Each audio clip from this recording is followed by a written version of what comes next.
I proposed to my girlfriend in front of everyone. And she laughed. You weren't supposed to take this seriously, she said, then walked away. Her best friend was secretly recording the whole thing. Turns out, they knew about the proposal all along, and let me walk into it. But what she didn't expect was what I did after. I've gone back and forth on whether to post this. Honestly, part of me still feels like I imagined the whole thing. But no, my friends were there. The video is out there. It happened. I proposed to my girlfriend last week, someone I genuinely thought was the one, and she laughed in my face. Not a nervous laugh. Not a shocked laugh. A full-on this guy can't be serious kind of laugh. In front of both our families. Friends. A bunch of strangers. And then she just walked out. But let me back up a bit. Me, 27M, and her, 26F, had been dating for about 2.5 years. We met through friends at a rooftop party. Yeah, that kind of movie cliché, and hit it off fast. She was funny, confident, sharp. You know those people who can walk into a room and instantly become the center of gravity? That was her. To be totally honest, I always felt like I was dating a little out of my league. She was the one people looked at when we walked into a room. I was just the guy holding her purse while she did it. My friends teased me about it, called her main character energy, but I didn't care. I was obsessed. Still am, if I'm being really honest. We had our ups and downs like any couple, but nothing that screamed red flag at the time. Sure, she sometimes made weird little comments like, we're just having fun, right? Or don't go getting too attached. But I thought that was just her being playful. She's sarcastic. I'm more earnest. We balanced each other out. Or so I thought. So yeah, after 2.5 years of dating, I was ready. I'd already asked her parents for their blessing. They seemed genuinely excited. I'd bought a ring that nearly bankrupted me, custom cut, because she once mentioned a weird-shaped diamond she liked. And I picked the exact spot where we had our first date. This cozy little Italian place where we sat outside on crates because all the tables were full. I rented out the patio. I got string lights. I had both our families there, some close friends. Her best friend flew in from out of town. Everyone was in on it, except her. She just thought we were doing a nice anniversary dinner.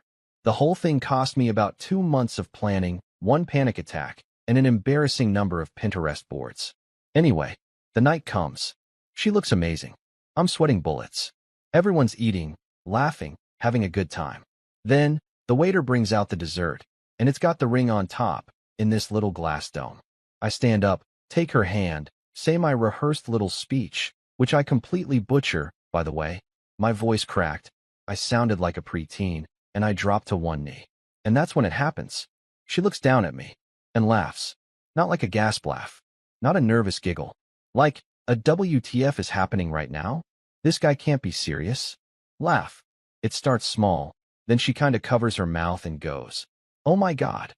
Are you actually serious?"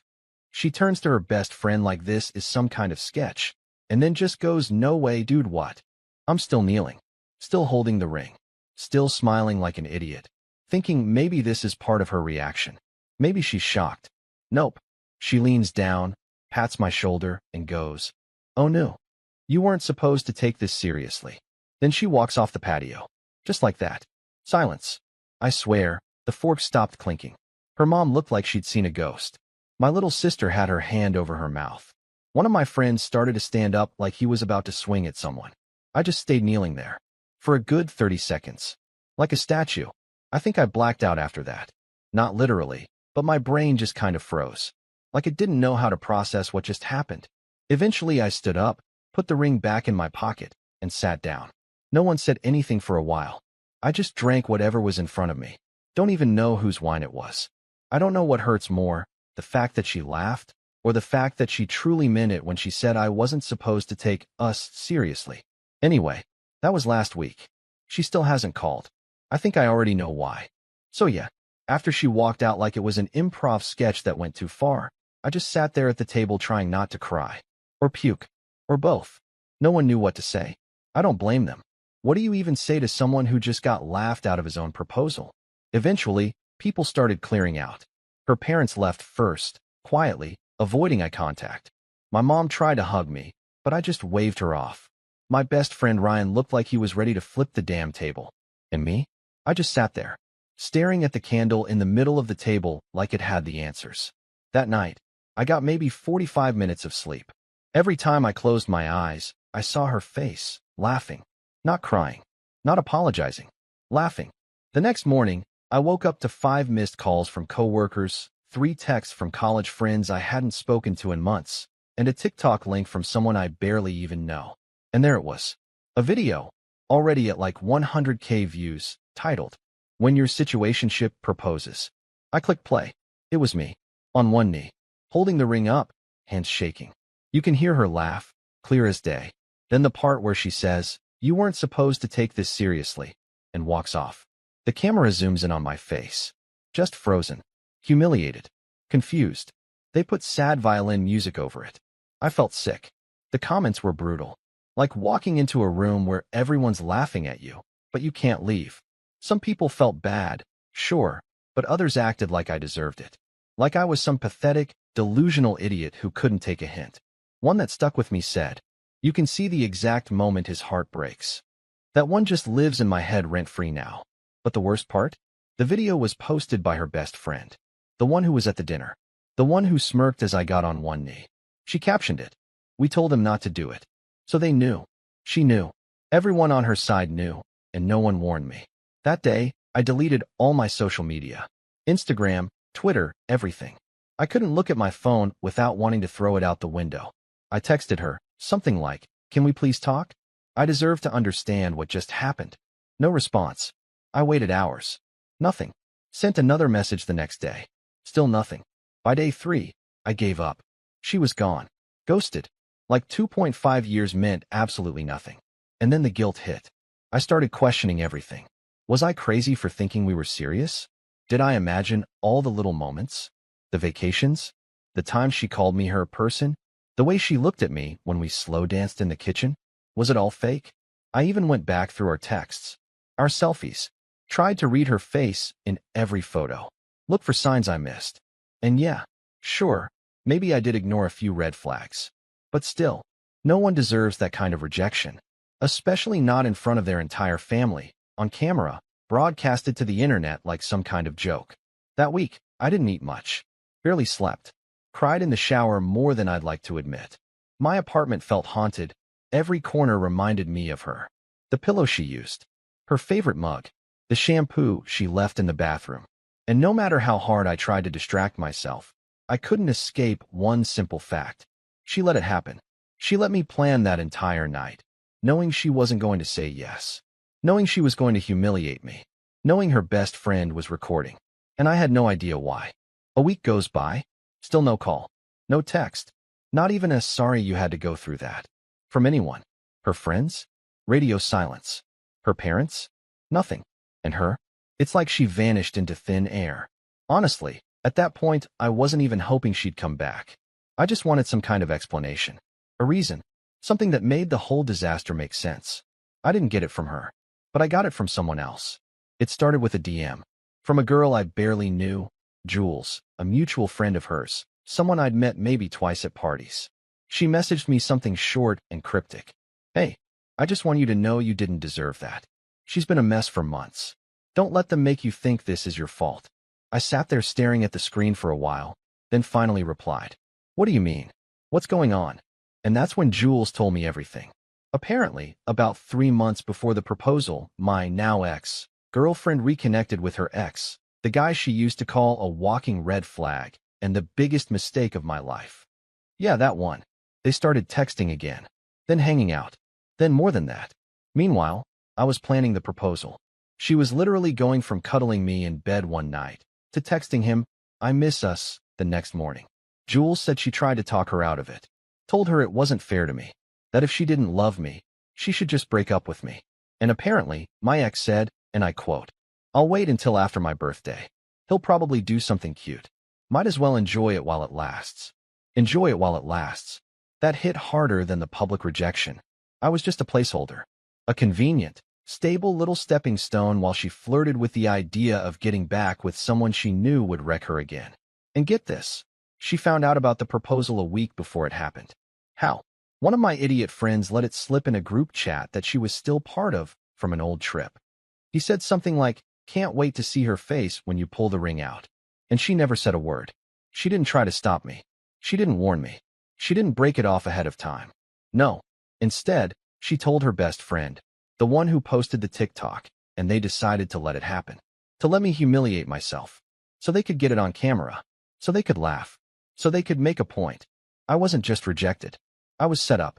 I don't even know how to describe what that realization did to me. Like my brain short-circuited. This wasn't a breakup. It was a betrayal. Premeditated. Cold. Calculated. And all I could think about was that night, holding that stupid ring, looking up at her, smiling like a dumbass, while she already knew what she was going to do. And I kept replaying that line in my head. You weren't supposed to take this seriously. But I did.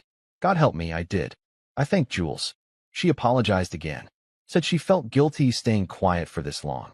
I told her it wasn't her fault. At least someone told me the truth. And then I sat in the dark for a while, staring at nothing, letting it sink in. It wasn't just that she didn't love me. It was that she never respected me. Not even a little bit. That night, I finally took the ring out again. Opened the box. Thought about throwing it off my balcony. But I didn't. I had a better idea. Because if she wanted to play games, I could play too. You know that moment after a breakup when the crying just stops? Not because you're okay. You're not. But because you've got nothing left to squeeze out of yourself. That was me, about 10 days after the proposal. Something just clicked. I wasn't sad anymore. I wasn't even angry, really. I was just cold. And I realized something. I never needed to ruin her. She was doing a pretty damn good job of that all by herself. The TikTok video? It blew up. Way more than I thought. Millions of views. Multiple reposts. Commentary videos. Reaction stitches. And something shifted in the tone. At first it was people laughing at me. Saying I looked desperate. Saying she was brutally honest. But then, as more people started asking why she let it happen, and why it was filmed, the tide started to turn. People were pissed. Not for me. Even. Just pissed at how it all went down. And then the screenshots leaked. Yeah. The texts. I still don't know who leaked them. Maybe Jules. Maybe someone else in the friend group who was tired of the drama. But suddenly people had proof. Screenshots of her saying stuff like, I hope he cries, LMAO. I told him I wasn't ready, and he still planned all this. This is going to be so awkward. Can't wait to see his face. Stuff like that. Once those started circulating, everything changed. Suddenly, she wasn't the bold queen who stood up for herself. She was the mean girl who let her boyfriend walk into a trap just to humiliate him on camera. She started getting dragged. Hard. Influencers made videos calling her toxic. Some of the brands she worked with quietly unfollowed her. One of them even dropped a "We do not condone bullying or public humiliation" statement. Not naming her, but everyone knew. I didn't say a word. Not publicly. Not even privately. She tried to control the narrative, but people saw through it. The silence? That was my play. In the background, I got to work. Started hitting the gym again. Reconnected with people I ghosted during the relationship. Got into therapy, shout out to Sam, my therapist, absolute legend. And then I did something petty. But clean. There was this feature on Instagram that lets you suggest tags on photos. I went through every one of her old posts that had me in them, where I wasn't tagged. And I tagged myself. On all of them. Then I waited 2 days. And removed the tags. I don't know why. It doesn't make sense. But that move? It made me feel like I was back in control. The last thing I did? I made a post. Just one. A single photo of the ring box. Closed. Sitting on a windowsill. Caption said, "Bullet dodged." That was it. No names. No hashtags. Nothing else. It got shared a lot. And people knew exactly what it meant. A few hours later, she texted me. First time since the proposal. Just said. That was low. I stared at it for a minute. Then I deleted it. Didn't reply. I wasn't finished yet. It took about a month. A month of silence. A month of watching her try and fail to control the narrative. A month of seeing people slowly turn their backs on her. And then, right on schedule, she texted me again. Can we talk? That's all it said. No, I'm sorry. No, I messed up. Just can we talk? Like nothing had happened. Like I was just sitting around waiting for her to come back. At first I didn't respond. But then, I thought, why not? We met at this quiet coffee shop in her neighborhood. Neutral ground. She walked in like nothing happened. Like this was just some normal awkward breakup talk. Not like she publicly humiliated me in front of both our families and 4 million strangers online. She ordered some $7 latte. I didn't order anything. Just sat there. She gave me this smile. The same one she used to give when she was trying to manipulate her way out of an argument, and started with, "You look good." I didn't say anything. She rambled for a bit. Said she's been thinking about things. That she didn't expect it to go down that way. That she was in a weird place mentally and should have communicated better. No apology. Just excuses dressed up like therapy talk. Then came the kicker. I've realized a lot since then. I miss what we had. I miss you. I almost laughed. She tried to lean into it, started talking about rebuilding trust and starting over slowly. Said she wasn't seeing anyone right now, and that maybe all of this happened for a reason. That maybe it made her see what she really lost. I let her talk. Let her pour it all out like I was the safe, predictable, soft little guy she walked all over for 2.5 years. And when she finally stopped, I took a breath, leaned back, and said, "I didn't agree to meet because I wanted to get back together." She blinked. I smiled just a little. "I agreed to meet because I wanted to see if you'd actually say the words. If you'd sit here and pretend it never happened." I could see her confidence waver. "You were never planning to say yes. You knew about the proposal. You laughed in my face. And now that the internet turned on you, suddenly I'm the one that got away?" Silence. She started to say something, but I raised my hand. Not yelling, not angry, just done. "I loved you. Fully. You never respected me for it. But I do now. So this is me choosing myself." Finally. Then I stood up, tossed a $10 on the table, and walked out. Didn't look back. It's been 3 months since then. She texted a couple more times. I never replied. She took down a lot of her social media. Probably tired of the heat. Me? I'm good. Better than good, actually. I'm not angry anymore. I'm not hurt. I'm free. And every time someone sends me a screenshot of her latest regretful post or sad quote story, I just smile. Because I remember that night. And how she laughed when I proposed. And now, I'm the one who walked away. It's been a year. 12 full months since the night I proposed and got laughed at like I was the punchline to a joke I didn't know I was part of. You'd think that kind of thing would stick with me forever, and in some ways, yeah, it does. But not like a wound. More like a scar. Faded, painless, but there to remind me what I'll never tolerate again. She reached out again 6 months ago. A long email. Paragraphs of reflection. Said she'd gone to therapy. Said she was working on herself. Said she never meant to hurt me. She was just confused back then. I didn't respond. Not because I'm bitter. Because I'm done. I heard through mutuals that her career never fully bounced back. The brands she worked with didn't like the drama. The TikTok audience turned on her quick, and attention like that doesn't forget. Her ex? The one she was texting behind my back? Cheated on her. Left her. Publicly. She made a few vague sad posts about karma and lessons, but never named names. I didn't need to watch it unfold. I was already gone. I moved cities. Got a new job. Even started dating again. Not rushing into anything. Just living. Slowly, quietly, on my own terms. No big public moments. No romantic gestures to prove my worth. Because now, I don't need anyone to validate my love. I know what it's worth. And someday, someone else will too. The ring? Still have it. Not because I want it, but because sometimes a reminder of who you used to be is the best motivation for who you're becoming. And me? I'm doing just fine. Thanks for asking.